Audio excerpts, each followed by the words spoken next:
As you guys probably heard, our next guest is a bit different. A lot different. He's a man, just a man, of great power, great influence. Everything about him is just great, except the fact that, well, he's crazy, which he was really crazy. So, I would like to introduce to you someone that you probably know, Mr. Herod. Please come forward.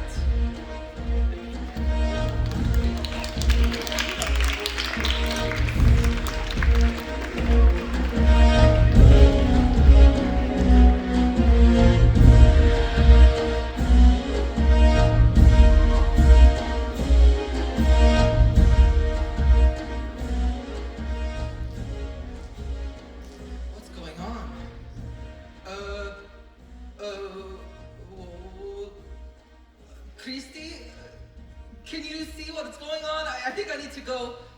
Guys, Christy, quick!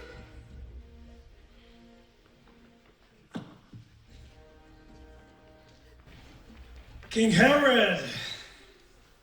See, that's more like it. It's an honor to have you here. I'm not touching hands with a peasant. I'm sorry you feel that way. I'm sorry for my colleague. He's new here. He's new at the job, so yeah, I'm really sorry for that. It's good to have you here. It's an honor, as I said. And my name is Christian. I don't care. Okay. King Herod, I know that this interview might be a bit new for you. In those days, I don't know if you had interviews or things like that. I don't know you very well, but I want to touch on one of the stories. Well, I do have a lot of great stories to tell you. Okay. Let's talk about a story in which there were a couple of wise men. Wise men? Which wise men exactly? Right. Wise men from the east, from Persia. Do you remember those guys? I'm trying to remember. Around what time? Right. What season? Springtime? Oh, those wise men. They're here. Do you know where they are? Oh, let me tell you, when I get my hands on those treacherous Persians. Look, I know I'm touching a sensitive nerve, but when people look at you, we have these stories about what happened back then. And when they look at you, they only see a villain. But I'm not that convinced about you being such a villain. And I want to give you this opportunity of telling these people who you really are. Okay, well, listen, I don't have that much time here. I'm a king, I'm supposed to be doing my own stuff, so please give me the questions already. So when those wise men came to you and they asked you, where is the newborn king, what did you say? Okay, well, like you said, there's two sides of this story.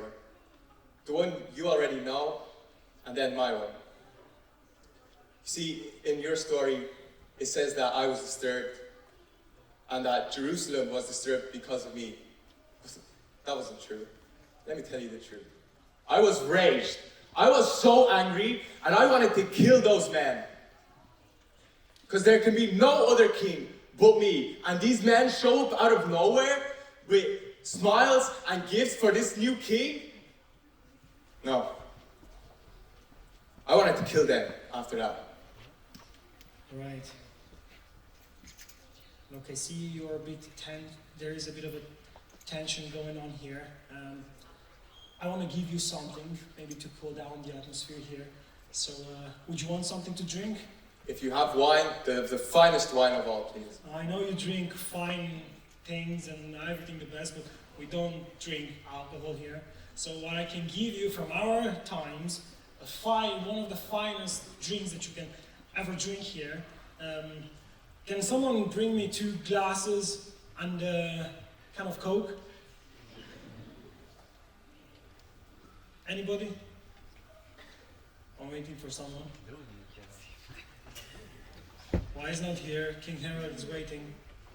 Come on! Come on, Christy. You have these people working for you. Imagine how my people work for me. In our times, people are different. Thank you, guys.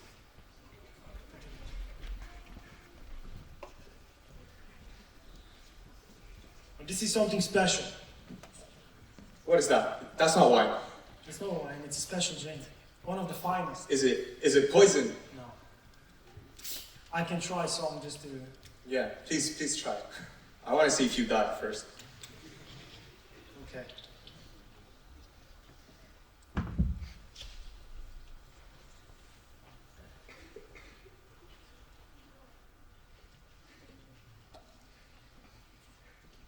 We're not doing any commercials. Okay, some time has passed. Looks like you're not dead.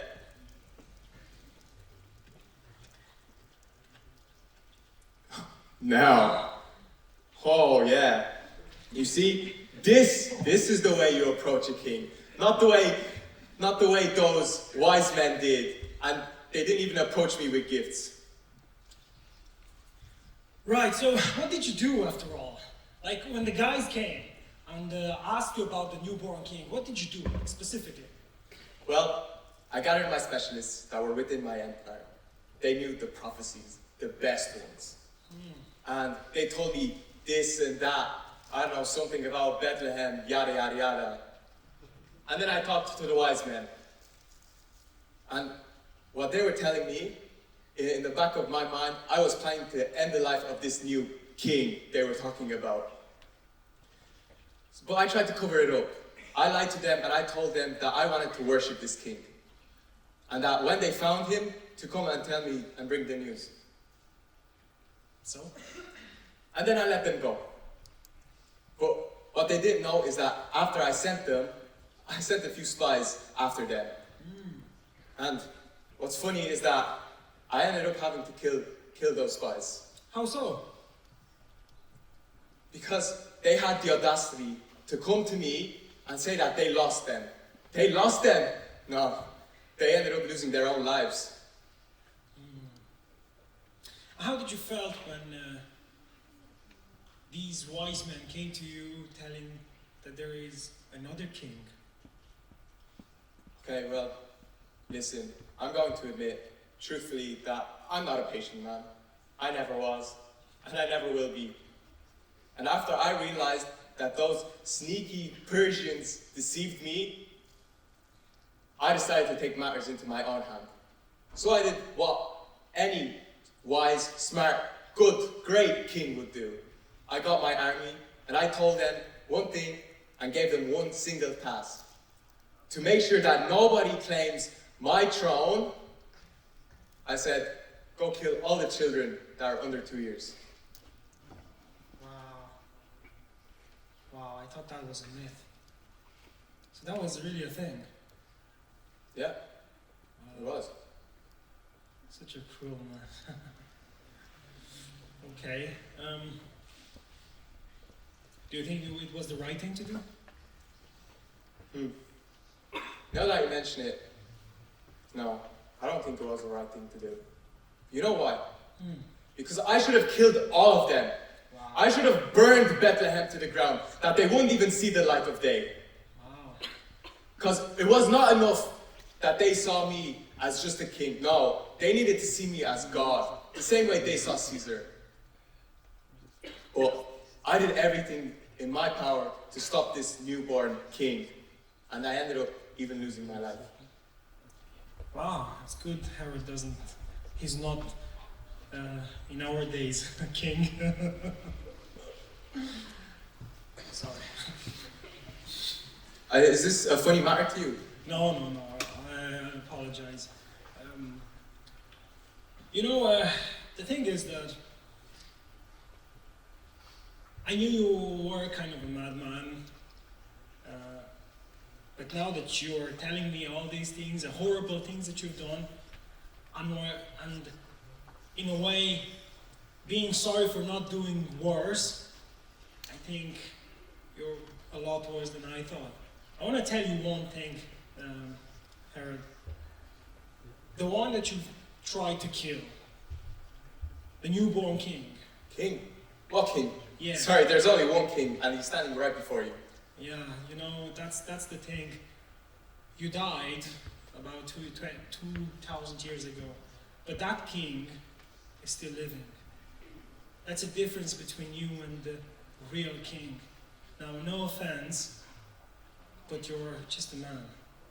But the newborn king whom you tried to kill, he's God himself, and yet he still lives. So, thank you for coming on our show.